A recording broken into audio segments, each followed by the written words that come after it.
In this video, I'll be showing you my process of this illustration and some techniques that I've learned from my study of the artist Kei Mochizuki.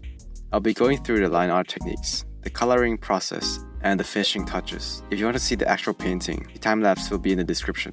When sketching, I aimed for the areas around the eyes to be my main focus, so there's more details around that area, and less details as you move away from the eye. I also played around with colors and values to get the overall feeling of the image. Adding colors early also helped with seeing the volume of the hair, and to see if there's any issue with the value early on. The rough wasn't actually as easy as it looked. This part probably took the longest to do in the entire illustration. To get to this point, I went through many iterations and was struggling to get it to look right.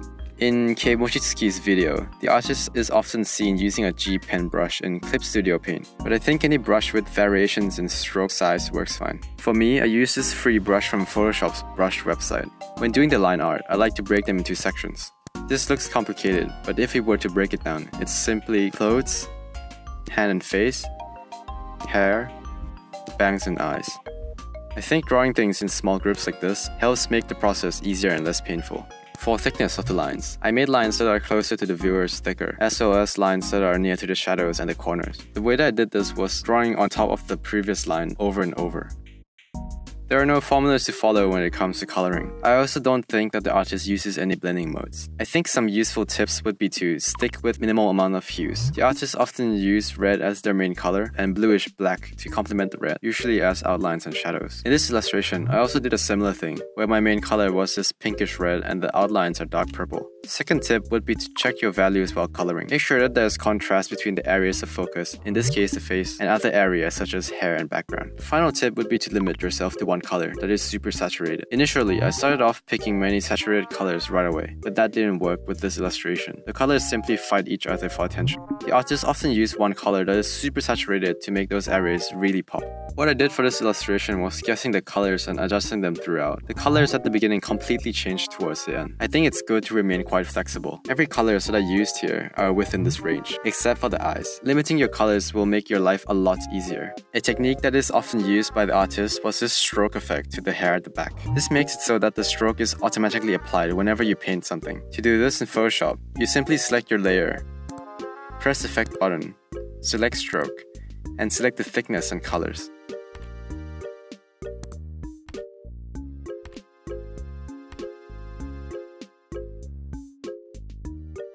Some of her illustrations contain these colored lines which separate the light from the shadows. I think these are called light falloff, which I think works pretty well here.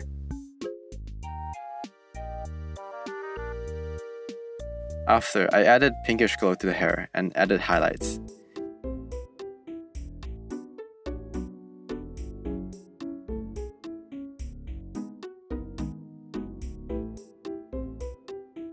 This soft glow helps create depth in the hair. Next is the eyes.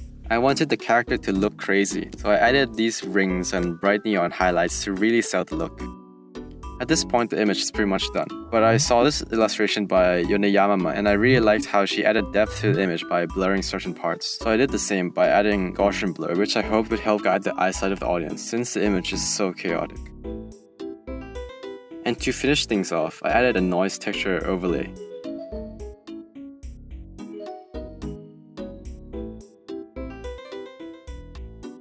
And this was a brief overview of this illustration. I'm really happy with the outcome, but I think it's still too confusing. Many elements are still screaming for attention. I think reducing some details would really help here. If you want to see me struggling to make this illustration, the link to the time-lapse will be in the description.